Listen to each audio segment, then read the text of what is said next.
नमस्ते दोस्तों। आज का विषय सिर्फ एक विषय नहीं बल्कि हर इंसान के दिल का सवाल है। भगवान विष्णु तक प्रार्थना कैसे पहुंचती है? हमारी पुकार आखिर कब और कैसे सुनी जाती है? और क्या सच में प्रार्थना दुनिया को बदल सकती है? जी हाँ, बदल सकती है, लेकिन इसके लिए सही भावना, सही तरीका और सही समय की ज़रूरत होती है। आज हम इन्हीं रहस्यों को समझेंगे इतना गहराई से कि वीडियो खत्म होने तक आपकी प्रार्थना करने का तरीका बदल जाएगा और शायद आपके जीवन का दौर भी। तो चलिए शुरुआत करते हैं एक दिव्य नाम के साथ।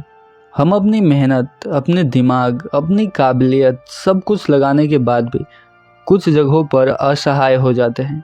जीवन में ऐसे मोड़ आते हैं जहां इंसान बड़ा हो या छोटा, सफल हो या असफल, सब एक ही ओर दिखते हैं, ईश्वर की ओर। और ईश्वर तक अपनी मन की बात पहुंचाने का माध्यम है प्रार्थना। प्रार्थना मतलब सिर्फ एक शब्द कहना नहीं, प्रार्थना वो पुल है जो मनुष्य के हृदय को भगवान के हृदय से जोड़ता है। प्रार्थना मतलब अपने दिल की बात, अपने भाव, अपने डर, अपनी इच्छाएं, सब कुछ उस परमेश्वर के सामने रखना जो हमें सबसे ज़्यादा जानता है। इसलिए कहते हैं प्रार्थना शब्दों की नहीं, दिल की भाषा है।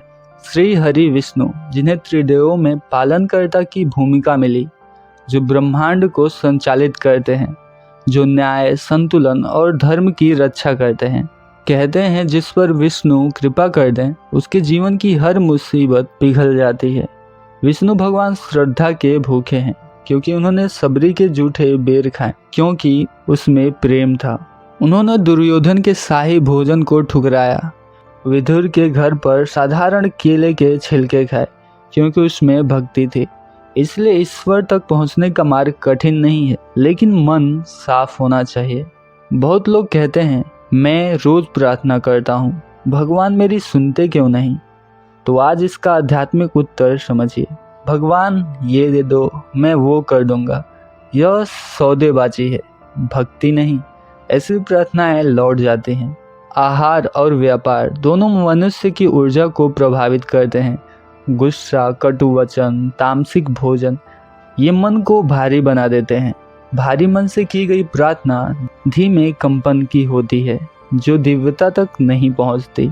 जहां सम्मान नहीं, वहां कृपा रुक जाती है। यह आध्यात्मिक नियम है। दूसरों को हानि पहुंचाने वाली प्रार्थना कभी स्वीकार नहीं होती, और भाव के बिना प्रार्थना सूखी नदी की तरह होती है जो बह ही नहीं पाती। अब आता है सबसे महत्वपूर्ण भाग। सही तरीके की गई प्रार्थना मनुष्य की किस्मत तक बदल सकती है। प्रभु को प्रसन्न करने के लिए कोई भी कठिन मंत्र की जरूरत नहीं, दिल से निकले शब्द ही शक्तिशाली होते हैं। जहाँ मन भटके नहीं, जहाँ दिव्यता बस महसूस हो। सुबह 3 से 5 बजे तक इस समय मन निर्मल होता है, दुनिया शांत होती है और भगवान के दरबार में आपकी आवाज़ सीधे पहुँचती है। यह अनुशासन आपके भीतर कंपन पैदा करता है।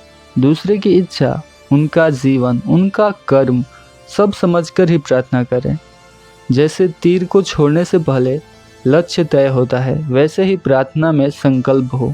दोस्तों, प्रार्थना सिर्फ शब्द नहीं, एक ऊर्जा है, एक कंपन है, एक लहर है। जब आप अकेले प्रार्थना करते हैं, आपके आसपास वातावरण बदल जाता है, पर जब कई लोग एक साथ प्रार्थना करते हैं तो प्रकृति में बदलाव बहुत तेजी से होता है। इसीलिए दुनिया भर में सामूहिक प्रार्थना के परिणाम अद्भुत देखे गए हैं। अब हम आते हैं सबसे महत्वपूर्ण हिस्से पर, भगवान विष्णु तक अपनी प्रार्थना पहुंचाने का सही तरीका। यह साधारण है लेकिन अत्यंत शक्तिशाली। तो चलिए इसे चरणबद्ध समझते हैं। चरण 1, एकांत स्थान चुनें जहाँ शोर न हो, जहाँ मन शांत हो। चरण 2, रीढ़ सीधी रखें, रीढ़ की हड्डी सीधी रखकर बैठें, क्योंकि ऊर्जा ऊपर की ओर प्रवाहित होती है। चरण 3, दीपक या हल्की रोशनी जलाएं, यह वातावरण को पवित्र बनाता है। चरण 4, 1 मिनट श्वास पर ध्यान केंद्रित करें, धीरे धीरे सांस अंदर लें फिर बाहर छोड़ें, मन को शून्य होने दें। चरण 5, अपने इष्ट देव श्री विष्णु का ध्यान करें।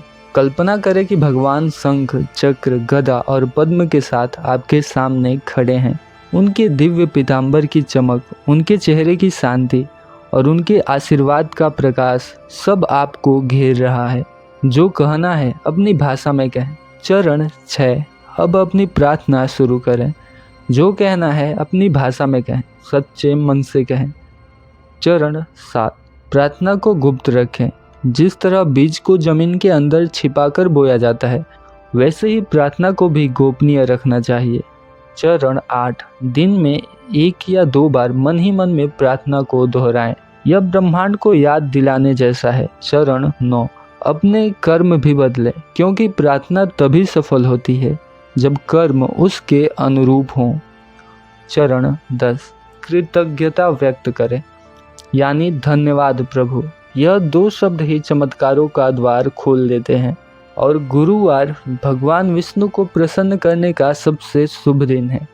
कहते हैं कि गुरुवार के दिन अगर भगवान विष्णु थोड़े से भी प्रसन्न हो जाएं, तो जीवन की सारी दिशाएं बदल जाती हैं। गुरुवार के कुछ विशेष नियम: पीले वस्त्र पहने, केले के पेड़ की पूजा करें, भगवान विष्णु को गुड़ और चना चढ़ाएं, विष्णु चालीसा पढ़ें, गुरुवार को बाल न कटवाएं और व्रत रखें तो और भी शुभ। अब मैं आपको वे प्रमुख मंत्र बता रहा हूँ जो विष्णु की उपासना में अत्यंत फलदायी माने गए हैं।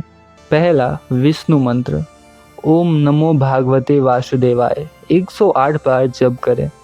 दूसरा श्री हरि विष्णु बीज मंत्र, ओम वम वासुदेवाय नमः। इन मंत्रों के जाप से कष्ट दूर होते हैं, गुरु दोष कम होता है, आत्मिक विश्वास बढ़ता है और प्रार्थना तेजी से स्वीकार होती है। अब बात करें कि प्रार्थना कब पूरी होती है।